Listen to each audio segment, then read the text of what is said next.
급수를 전산에게 1급. 우리 회사는 2081번인가요? 그쵸? 네, 그럼 주식회사 동강으로 들어가 보도록 하겠습니다.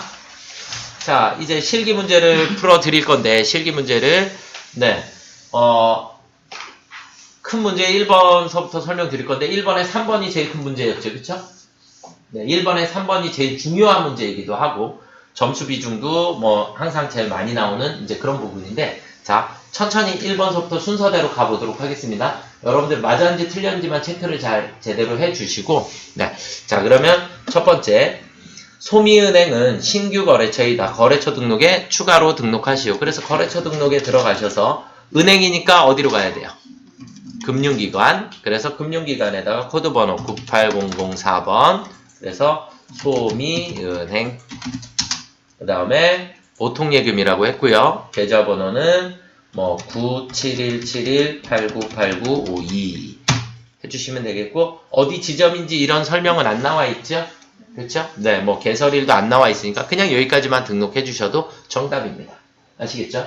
자, 계좌번호 등록하실 때 마이너스 쓰셔야 되나요? 쓰셔도 되고 안 쓰셔도 됩니다. 아시겠죠? 근데 실무에서는 다 안 써요. 얘 때문에 자꾸 문제가 생기니까. 그래서 이 마이너스 표기는 안 하셔도 상관이 없으십니다. 자, 두 번째 문제는 거래처별 초기 2월로 가보도록 하겠습니다. 거래처별 초기 2월. 그래서 거래처별 초기 2월에 가셔서, 자, 첫 번째 외상매출금 탭 들어가시면 연못상회는 외상매출금에 없죠? 그런가요? 그럼 F5 삭제.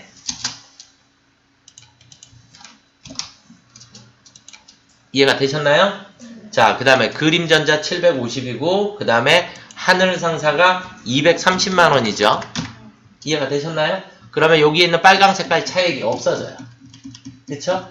네, 이렇게 보시면 되겠고. 자, 그 다음 두 번째는 선급금. 선급금이 거래처 누구예요? 연못상회 해서 520만원 써주시면 여기에 있는 빨강 색깔이 없어지게 됩니다. 무슨 말인지 이해가 되시죠? 자, 그 다음에 미지급금의 나눌. 나눌은 225만원이 맞고요. 그 다음에 밑에다가 F2 눌러서 누림전자가 350만원입니다. 이렇게 써주시면 되겠죠? 하실 수 있겠죠? 네, 이건 어려운 거 아니시니까. 자, 그 다음에 이제 문제 3번의 전기분 손익계산서에 복리후생비 300만원은 제조 공장 종업원의 회식비로 판명되었다. 그러니까 500번대로 쓰셔야 될 걸 800번대다 쓰셨다는 얘기죠. 무슨 말인지 이해가 되시나요? 아시겠죠? 그런데 여기서 이제 여러분들이 주의하셔야지 될 게 뭐냐면, 우리 저희 교재 96페이지에 보시면, 96페이지로 가보시면 96페이지에 전기분 재무제표의 수정 순서가 나와요. 수정 순서가 96페이지에 나와 있나요? 나와 있죠? 이게 뭐냐면, 무언가를 하나를 수정했을 때 다음 재무제표가 계속해서 연결되어 있기 때문에 영향을 받게 돼요. 아시겠죠? 지금은 그러니까 우리 문제를 다시 이제 돌아가서 보시면, 문제에서는 손익계산서의 복리후생비 300만원이 제조원가 명세서로 들어가야지 되는 문제예요. 500번대에서 발생을 했으니까. 이해가 되시나요? 자, 그러면 다시 96페이지를 잠깐 보시면, 96페이지에는 우리가 원가명세서에 무언가를 수정을 하게 되면, 원가명세서, 제일 앞에가 원가명세서죠. 원가명세서를 수정을 하게 되면 제일 밑에 있는 단기제품 제조원가가 변하게 돼요. 그럼 이 단기제품 제조원가가 손익계산서의 제품 매출원가 계산에 사용이 돼야 되고. 이해가 되셨나요?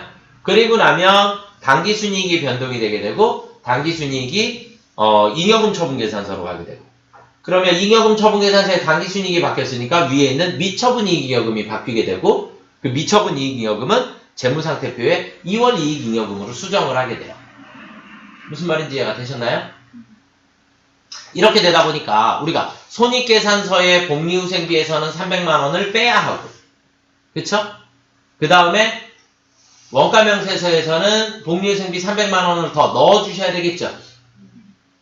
이해가 되셨나요? 거기까지만 이해하시면 이제 문제를 풀으실 수 있으세요. 자, 우리가 그러면 일단 손익계산서에서 300만원을 뺄까요? 빼는 걸 조금 이따 나중에 할게요. 빼는 건 조금 이따 나중에 하고 원가명세서에다가 일단 300만원을 먼저 넣을게요. 이해가 되셨나요? 네, 그래서 전기분 원가명세서로 가셔서 전기분 원가명세서에 복리후생비라는 게 없어서 여기에 복리후생비를 넣을 거예요. 복리후생비 511번 복리후생비가 얼마라고요? 300만원만큼. 그럼 얘에서 엔터를 침과 동시에 여기 있는 당기제품제조원가가 바뀌겠죠, 당연히. 그런가요? 엔터를 딱 치면 1억 8,800만원으로 바뀌게 돼요. 이해가 되셨나요? 그러면 이제 이 창을 옆으로 최대한 이렇게 갖다 놓을게요. 여기 있는 금액만 보이게. 1억 8,800만원이 이제 어디로 들어가야 된다고요? 전기분 손익계산서. 전기분 손익계산서. 손익계산서에 제품 매출 원가라고 하는 곳으로 가게 됩니다. 그래서 제품 매출 원가를 클릭을 해보시면 여기에 당기제품 제조 원가가 1억 8,500이라고 돼 있죠. 얘를 얼마로 수정해요? 1억 8,800으로 수정을 해주시면 돼요. 그러면 매출 원가가 바뀌겠죠. 매출 원가가 바뀌면 이제 당기순이익도 바뀌게 됩니다. 당기순이익이 바뀌었죠? 그렇죠? 자, 그리고 우리는 800번대 복리후생비 300만원을 어떻게 해야 돼요? 빼주셔야 되겠죠? 맞나요? 원래 여기에 금액이 더 크게 있으면 금액에서 300만원만 계산하셔서 빼시면 되고 지금은 300만원만 나와 있으니까 이 줄 자체를 어떻게 하시면 돼요? 삭제하시면 되겠죠? 이해가 되셨나요? 그러면 당기순이익이 다시 원래대로 돌아갔죠? 왜냐면 손익계산서에 300만원이 있나 원가명세서에 300만원이 있나 어차피 당기순이익으로 돌아오는 금액은 똑같아져요. 그래서 여기까지 풀으셨으면 정답입니다. 아시겠나요? 그래서 원가명세서에 우리가 다시 순서대로 하면 원가명세서에 복리후생비 300만원을 추가를 해줬고요. 그러면 당기제품 제조원가가 바뀌었으니까 손익계산서에 제품 매출원가에 당기제품 제조원가를 수정을 해주셔야 하고요. 아시겠죠? 네, 그리고 난 다음에 이제 우리가 복리후생비 300만원 있었던 걸 지워주시면 됩니다. 아시겠죠? 여러 번 해보셔야 되겠죠? 네, 요 문제만 여러 번 풀어보시다 보면 금방 익숙해지십니다. 네, 여기까지 1번 문제에 대한 풀이였고요. 자, 이제 2번 문제로 넘어가 보도록 하겠습니다.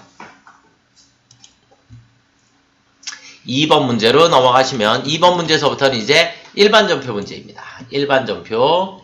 자, 첫 번째 08월 30일 날 창립기념일 사내 행사로 영업부 대회의실을 청소한 빌딩 청소원 김갑수에게 청소비 10만원을 현금으로 지급하였다. 원천징수 세액은 무시하며 일용직 근로소득 자료 원천징수 신고를 다음 달 9월 10일에 하기로 한다. 그랬네요. 그러면 일용직에게 현금 10만원 지급한 거죠. 맞나요? 그럼 일단 대변에 현금이 얼마 나가요? 10만원. 그러면 차변에 우리는 뭐라고 해야 돼요? 빙고 잡급이라고 해주시면 됩니다. 800번대 잡급. 이해가 되셨습니까요?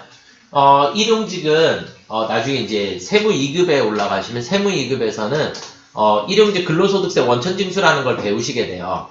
그러면 일용직 근로자는 1일 15만원까지는 비과세예요. 그러니까 세금을 안 떼요. 1일 얼마까지? 15만원까지. 그래서 일당을 15만원 이하로 지급을 하면 세금을 뗄 게 없죠? 그렇죠? 네, 세금 뗄 거 없이. 그래서 원천징수세액이 없는 겁니다. 무슨 말인지 이해가 되셨죠? 그래서 일용직에게 지급을 하면 그것을 우리는 잡급이라고 한다. 이해되셨나요? 자, 그 다음 9월 30일로 넘어가 보겠습니다. 09월 30일 제2기 예정 부가세 신고를 부가세 예수금, 부가세 대급금으로 확정하고 환급받을 부가세 419만원에 대해서는 미수금 계정으로 회계 처리하였다. 그래서 부가세 내야 하니까 부가세 예수금은 어디로 없어져요? 차변으로. 부가세 예수금 얼마요? 1345만원. 대변에 부가세 대급금 1764만원.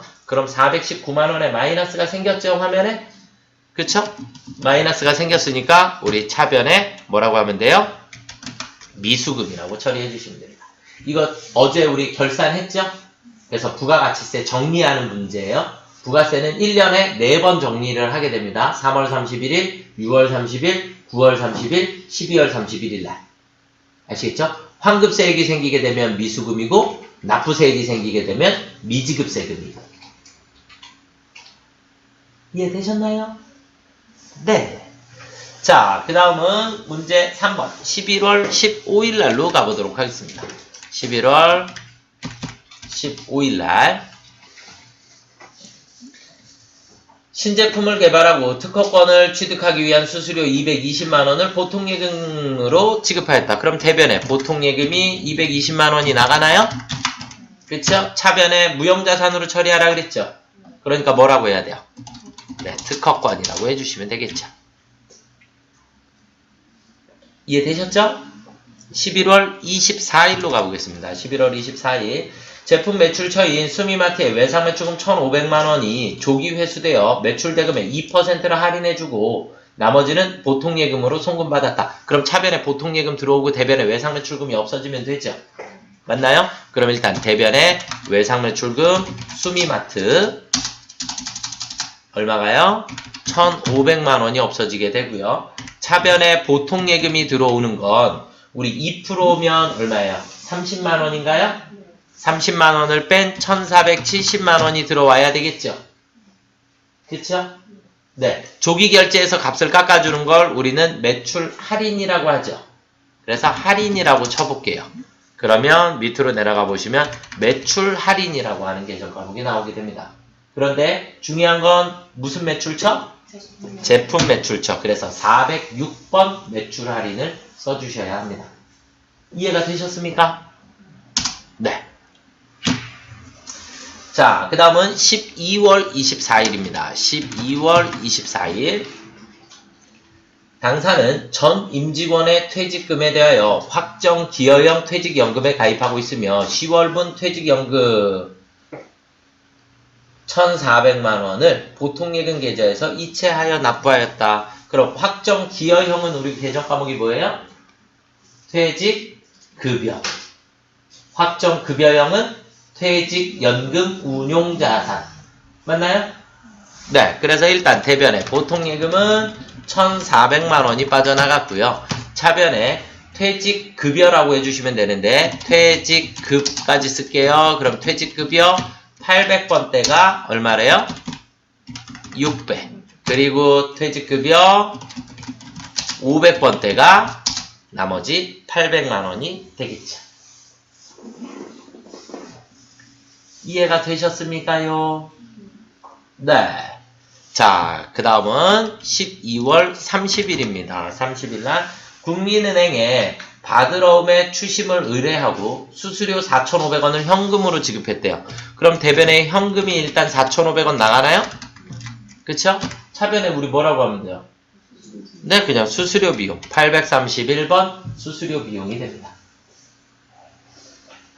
수수료 비용의 코드가 엄청 많이 나오죠? 그쵸? 네, 그래서 800번대 수수료 비용을 선택해 주시면 됩니다. 이해되셨습니까? 혹시 일반 전표 다 맞으신 분? 하나? 오케이. 다 맞으셨어요? 오케이. 하나, 둘, 셋. 때릴 거예요. 네, 자. 그 다음은 메인 매출 전표로 넘어가 보도록 하겠습니다. 메인 매출 전표. 자, 07월 13일입니다. 7월 13일. 핀 인터내셔널의 내국 신용장에 의하여 제품을 납품하고 영세율 전자세금 계산서를 발급했죠? 네, 그럼 영세 맞나요? 그쵸? 12번 영세 제품을 공급했고요. 공급가액은 1,300만원. 거래처는 핀 인터내셔널. 그 다음에 전자세금 계산서 발급했고요. 영세율 구분 무조건 몇 번 해야 되죠? 3번. 빙고. 그 다음에 분계는 외상. 청구할 예정이죠? 이해가 되셨나요? 아시겠죠? 네. 자, 그 다음은 7월 15일 날로 가보겠습니다. 7월 15일. 알리다 광고에 회사 건물에 부착하여 간판 제작 대금 440만원을 약소금을 발행하여 지급하고 전자세금 계산서를 수취하였다. 자산 계정으로 회계 처리함 그랬나요? 그러면 일단 세금 계산서 수취했으니까 과세 매입인가요? 그쵸? 네, 51번 과세 매입이고요. 건물에 부착할 간판 제작, 간판이고요. 공급가액은 부가세 포함한다 그랬어요. 그쵸? 그래서 우리는 400만원에 40만원을 따로 써주셔야 합니다. 440에 44만원이 아니라 부가세가 포함된 게 440이니까 400만원과 40만원을 구분을 해야 되겠죠? 이해되셨습니까요? 거래처는 알리다. 그 다음에 전자세금계산서 맞고요. 분계는 혼합입니다. 어음을 발행했으니까. 이해되셨나요? 네, 그런데 자산계정으로 회계 처리함 그랬죠? 그러면 이 간판을 뭐라고 봐야 될까요? 뭐라고 봐야 되죠? 얘는 제가 볼 때는 건물이라고 봐야 될 것 같습니다. 건물에 부착할 간판 제작 대금이라 그랬죠? 그렇죠? 그래서 얘는 건물이라고 처리를 하셔야 될 것 같습니다. 매달 나가는 비용인데 미리 내년도분까지 지급했다 만약에 그렇게 나오면 성급 비용이라고 하시는 게 맞겠죠. 광고 선전비가 될 거니까. 그런데 지금은 건물 부착할 간판 제작대로 이건 좀 문제가 좀 애매하죠. 그렇죠? 네. 그래서 자산 계정으로 처리한다 그랬으니까 건물이다라고 처리를 하셔야지 될 것 같고요. 자, 그리고 대변에는 어음을 발행했나요? 그럼 뭐라고 해요? 미지급금이 정답입니다. 지급어음이라는 표현을 쓸 수가 없죠. 차변계정 과목이 상거래가 아니니까. 이해가 되셨습니까요? 네. 자, 그러면 이제 10월 11일 날로 가보도록 하겠습니다. 10월 11일 날. 다음 거래 내역을 보고 적절한 회계 처리하시오. 차량 운반구의 취득원가 500만원, 감가상각 누계 320만원, 매각연도의 감가상각비 계산은 생략한다 그랬고요. 쉽게 얘기하면 차량 운반구를 매각했다라는 얘기가 되겠죠. 맞나요? 차량 운반구를 매각하고 전자세금 계산서를 받았죠. 그래서 과세 매출입니다. 전자세금 계산서를 발행을 해준 거니까 과세 매출이 되겠고요. 차량을 매각했어요. 공급가액은 얼마에? 100만원에. 부가세가 10만원. 이건 세금계산서에 있는 내용 그대로 쓰셔야 하니까. 거래처는 누구한테 팔았어요? 네, K오토스 중고자동차. 전자세금계산서 발급했고요. 분계는 외상이라 그래서 외상이라 쓰시면 안 되고 무조건 혼합이셔야 합니다. 이 문제는 유형자산의 매각거래고요. 유형자산의 매각거래인데 시험 문제 아주 자주 등장을 하고요. 시험 문제 아주 자주 등장을 하고 시험 문제는 아주 틀이 정해져 있어요. 틀이 정해져 있으니까 우리는 틀대로 문제를 풀어주시면 됩니다. 자, 매각을 했어요. 매각을 하는데 그러면 내 차량 운반구가 나가죠. 내 차량 운반구가 나가게 되고 돈은 매각하는 금액만큼 내가 돈을 받아야 되겠죠. 맞나요? 네. 자, 그러면 분계는 무조건 혼합이고요. 대변에 제품 팔았나요? 아니요. 뭐가 나갔어요? 차량 운반구가 나갔어요. 그쵸? 차량 운반구. 근데 차량 운반구는 100만원짜리인가요? 차량 운반구는 얼마짜리예요? 500만원짜리 차량 운반구가 나가야 합니다. 아시겠죠? 500만원짜리 차량 운반구가 나가고 차량 운반구가 나가서 없어졌으니까 우리는 감가상각 누계액도 없어져야죠. 그쵸? 그러면 차변에 209 감가상각 누계액은 얼마 있었어요? 320만원이 있었어요. 그쵸? 맞나요? 네. 그래서 유형자산을 매각하면 취득원가로 나가게 되고 감가상각 누계액이 무조건 소멸해야 한다. 아시겠죠? 자, 그리고 우리는 차변에 돈을 받아야 돼요. 팔았으니까. 돈을 받아야 되는데 외상으로 했죠. 그쵸? 그러면 차변에 우리는 뭐라 해요? 미수금. 그런데 이 미수금의 금액도 얼마를 받아야 하죠? 저희는 100만원에 매각을 했죠. 그리고 부가세가 10만원이 있죠. 그러니까 상대방한테 받아야 되는 돈은 110만원을 받아야 합니다. 그래서 세금계산서에 외상 미수금에 110만원이라고 적어져 있죠. 항상 내가 받아야 하는 금액은 공급 대가를 받아야 합니다. 그래서 공급가액과 부가세가 합산이 되어 있는 금액. 그래서 110만원을 받아야 하고요. 그러고 났더니 화면 위쪽에 마이너스 80만원 생겼나요? 마이너스가 생겼다는 얘기는 손해봤다는 얘기죠, 이제.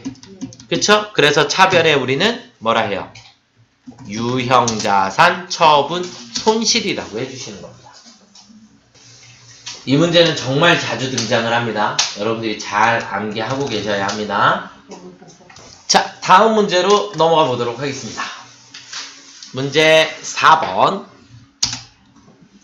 11월 8일입니다. 11월 08일 날 11월 8일 공장 신축용 토지를 취득하고 부동산 컨설팅에게 중개수수료 1,500만원을 당좌수표를 발행하여 지급하고 전자세금계산서를 발급받았다. 그랬나요? 맞나요? 그러면 토지를 취득하면서 부가세가 발생했죠. 맞나요? 그런가요? 그러면 우리 뭐예요? 불공입니다.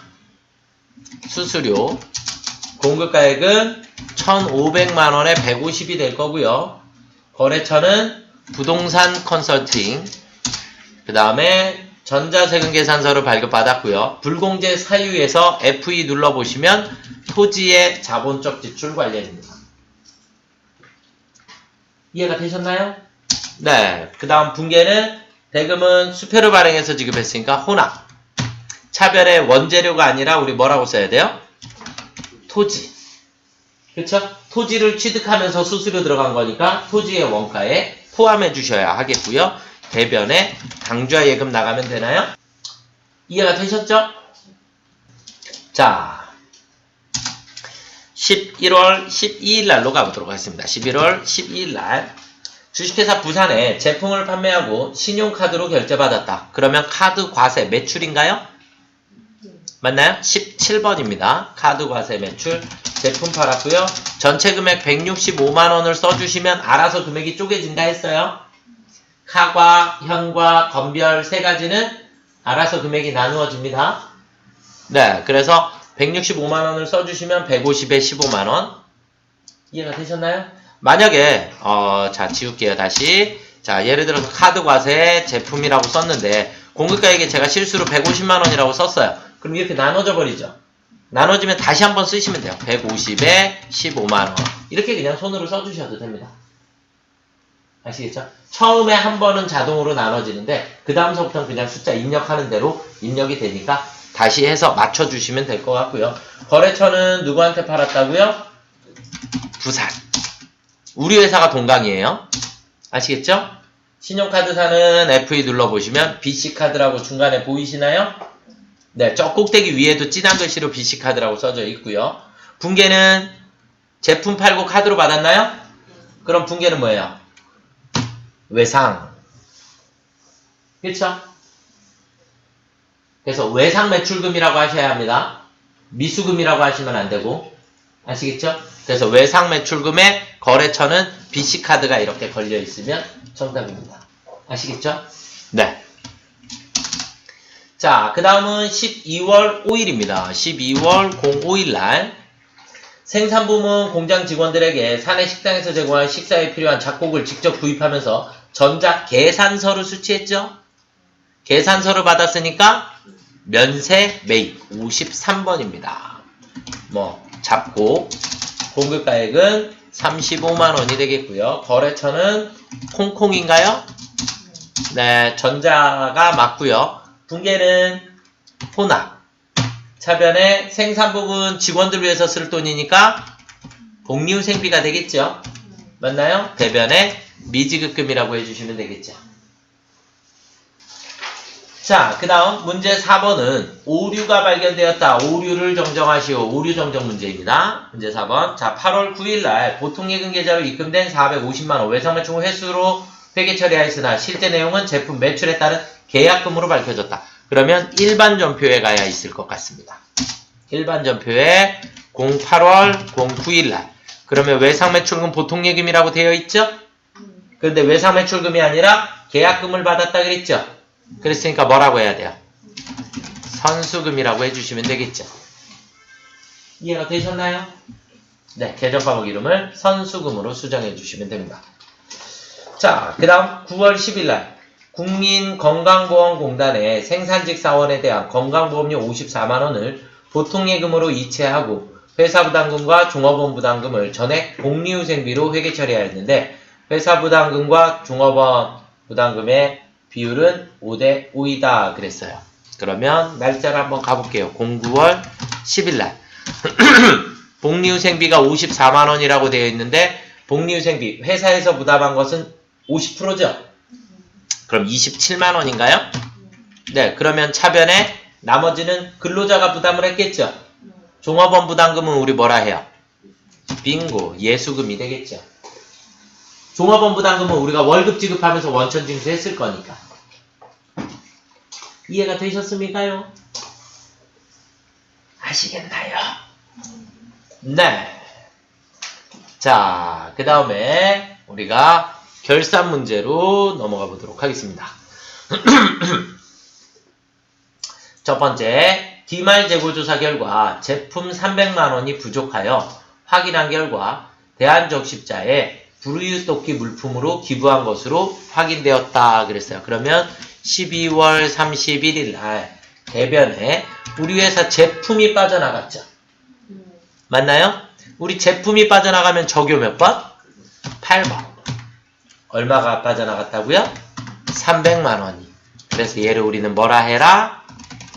기부금. 이 문제에서는 중요한 게 제품이 다른 용도로 사용됐기 때문에 적요 8번이 제일 중요한 거예요. 이해가 되셨습니까? 네. 자, 그 다음 두 번째. 외상매입금 계정에는 중국거래처 헤이바오에 대한 외화 외상매입금 297만원이 계상되어 있다. 결산일 환율이 170원으로 올랐죠? 이해가 되셨나요? 네, 그러면 일단 몇 위안인지를 먼저 계산을 해야 되겠죠? 그래서 297만원을 나누기 165원으로 나눠주시면 18,000위안이라는 걸 아실 수 있어요. 이해가 되셨나요? 그 18,000위안이 170원씩 평가가 된 거죠? 맞나요? 그래서 170원씩 계산을 해주시면 306만원이 돼요. 306만원. 이해가 되셨나요? 그러면 297만원짜리가 306만원이 됐으니까 9만원만큼이 올랐죠? 맞나요? 그러면 외상 매입금이니까 돈을 갚아야 되는데 9만원을 더 갚아야 되겠네요? 우리는 실이 발생을 했죠? 그쵸? 그래서 실이 발생하면 차변에 외화, 환산, 손실. 얼마가요? 9만원. 대변에 외상 매입금 누구 거예요? 헤이바오. 이해가 되셨습니까? 자, 다시요. 전체 금액은 297만원인데 297만원이 1위안당 165원이라 그랬죠? 그래서 165로 나누어 주시면 18,000위안이라는 걸 알 수 있어요. 이해가 되셨나요? 그래서 18,000위안이 우리 얼마씩 올랐어요? 환율로만 따지면 5원씩 올랐나요? 그래서 18,000위안에다가 그냥 5원을 곱해도 그만큼의 손실액 9만원이 바로 나오죠. 전체 금액을 굳이 계산하지 않아도. 이해가 되셨습니까? 네, 그래서 9만원만큼을 내가 더 갚아야 하기 때문에 손실이 발생을 한 겁니다. 이해되셨나요? 네. 자, 그 다음에 감가상각이 나왔으니까 감가상각은 어디로 가요? 결산자료 입력이라고 하는 자동결산으로 들어가시는 거예요. 결산자료 입력. 그래서 엔터 치시면 열리실 거고, 문제는 기계장치는 공장 거일 거고요. 차량 운반구랑 비품은 영업부 거죠? 그래서 공장부터, 공장은 경비에 있는 감가상각비의 기계장치 얼마예요? 450. 그 다음 영업부는 판매비와 관리비에 있는 감가상각비. 그래서 차량 운반구에 대한 감가상각비 375만원. 그 다음 비품에 대한 감가상각비 96만원. 이렇게 써주시면 되겠죠? 써주시고 난 다음에 우리 반드시 뭐 하시면 돼요? 전표 추가. 이해가 되셨습니까? 여기까지 처리해 주시면 정답이 되겠습니다. 마지막 조회로 가보도록 하겠습니다. 조회는 1월부터 6월까지 판매비와 관리비로 지출한 소모품비는 판매비와 관리비 분류 과목이 나왔으니까 어디로 가요? 일개표. 그러면 월계표로 가셔서 01월에서 06월까지를 조회를 하시면 되겠죠? 맞나요? 네. 소모품비 찾아보시면 되겠고요. 판매비와 관리비에 있는 소모품비예요. 자, 여기는 지금 현재 제조경비의 소모품비가 또 있고요. 그리고 밑으로 더 내리시면 판매비와 관리비의 소모품비가 또 있겠죠. 그래서 소모품비의 총액은 42만 5천원 정답입니다. 이해가 되셨습니까요? 네. 자, 또 다른 곳에 가서 찾아볼게요. 얘는 1월서부터 나온 거기 때문에 아무데나 가셔도 돼요. 합계잔액 시산표에 6월달로 조회를 해볼게요. 6월달로 조회를 해보시면 판매비와 관리비에 소모품비 42만 5천원 똑같이 나오죠? 그쵸? 자, 그 다음에 계정별 원장. 계정별 원장에 1월부터 6월까지의 830 소모품비, 830 소모품비. 그러면 1월부터 6월까지의 누계는 42만 5천원. 이렇게도 보실 수 있고요. 그러니까 아무데나 가서 찾으셔도 된다는 얘기예요. 자, 그 다음에 총계정 원장에 들어가셔서 01월부터 6월까지의 830 소모품비. 그러면 총 누계 42만 5천원. 이렇게도 확인하실 수 있게 돼요. 무슨 말인지 이해가 되셨나요? 장부를 여러 개를 자꾸 들어가 보시는 게 여러분들한테 득이에요. 아시겠죠? 네. 자, 그 다음 두 번째. 3월 말 현재 유동자산은 전기말 유동자산보다 얼마가 더 증가했는가? 전기가 나오면 무조건 어디 가라고요? 재무상태표. 전기와 비교해야 하니까. 몇 월 현재요? 3월 말 현재 유동자산이라 그랬어요. 그러면 전기보다 얼마가 증가하였는가 그랬으니까 계산기로 5억 736만 8,450원에서 마이너스 3억 1,320만 8,450원을 빼주시면 1억 9,416만 원이 나오네요. 맞나요? 네. 1억 9,416만 원이 정답이 되겠습니다. 자, 그 다음에 부가세 확정신고기간의 과세표준은 얼마인가? 과세표준을 물어보면 무조건 부가가치세 신고서로 가시는 거예요. 부가가치세 신고서. 부가가치세 신고서에 가셔서 1기 확정이니까 4월부터 6월까지를 선택을 해주시면 과세표준은 여기 왼쪽에 보시면 과세표준 및 매출세액이라고 나와 있죠. 그쵸? 그래서 과세표준은 1억 2,552만 6천원입니다. 금액에 있는 걸 답하셔야 해요. 과세표준은 이해가 되시나요? 이 금액을 과세표준이라고 하는 거예요. 9번. 여기까지 네, 실기풀이를 다 해드렸습니다.